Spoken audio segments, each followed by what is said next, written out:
तो प्रेगनेंसी में सबके मन में एक सवाल होता है, लेकिन वो सवाल पूछने के लिए बहुत सारे लोग घबराते हैं या शर्माते हैं। तो वो सवाल कौन सा होता है कि क्या प्रेगनेंसी में हम लोग सेक्सुअल इंटरकोर्स मतलब हस्बैंड वाइफ रिलेशनशिप रख सकते हैं? क्या उससे बेबी को कुछ नुकसान होगा? तो चलो आइए जानते हैं इस वीडियो में इसके सारे सवाल और आंसर्स। नमस्कार, मैं doctor Gauri Jagdade, consultant gynaecologist and obstetrician, Vedant clinic Keshav Nagar.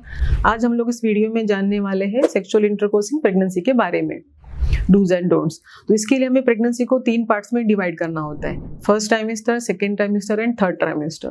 First trimester मतलब प्रेगनेंसी के पहले 3 महीने, जिसमें बच्चा बहुत ही कम साइज का होता है एंड बहुत ही डेलिकेट होता है, और हार्मोनल चेंजेस की वजह से जो सर्विक्स मतलब थैले का मुंह होता है वो भी सॉफ्ट होता है। तो इसके दौरान अगर सेक्सुअल इंटरकोर्स होता है तो ब्लीडिंग और एबॉर्शन का रिस्क काफी ज्यादा होता है। तो प्रोफाइलैक्टिकली हमें इस पहले 3 महीने में सेक्सुअल इंटरकोर्स अवॉइड करना चाहिए।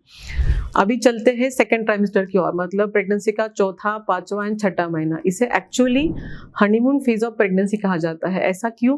क्योंकि इस फेज में अगर सेक्सुअल इंटरकोर्स करते हैं तो बच्चे कुछ नुकसान पहुंचता नहीं है और आप सेफली सेक्सुअल इंटरकोर्स कर सकते हो। अभी हम लोग आगे चलते हैं थर्ड ट्राइमेस्टर की ओर। उसमें आता है 7th, 8th and 9th month. तो 7th एंड 8th मंथ में बच्चा भी प्रीटर्म होता है, उसकी लंग मेच्योरिटी कंप्लीट नहीं होती, और उसके टाइम अगर सेक्सुअल इंटरकोर्स होता है जो सीमेन में कुछ लाइटिक एंजाइम्स रहते हैं, उसके कारण कभी कभार आपको प्रीटर्म लेबर चालू होने का रिस्क रहता है। तो इसलिए हमें 7th और 8th मंथ में सेक्सुअल इंटरकोर्स अवॉइड करना ही अच्छा होता है। लेकिन ये बात अगर 9th मंथ में होती है तो वो लाइटिक एंजाइम्स लेबर पेन शुरू करने में काफी मदद करते हैं। तो 9th मंथ में अगर आप सेक्सुअल इंटरकोर्स करते हैं तो बच्चे को ज्यादा नुकसान नहीं पहुंचता। अभी हम लोग देखते हैं कि कौन से कंडीशन में आपको बिल्कुल भी नहीं करना चाहिए।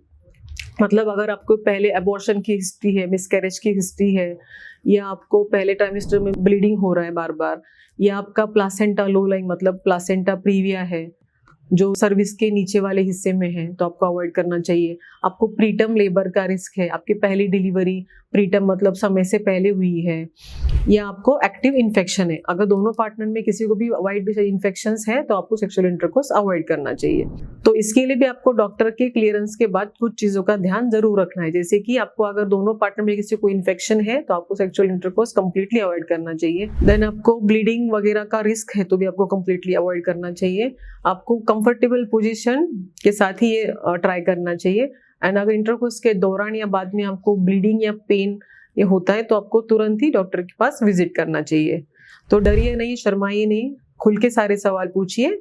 Stay healthy and stay happy and enjoy your pregnancy. Thank you.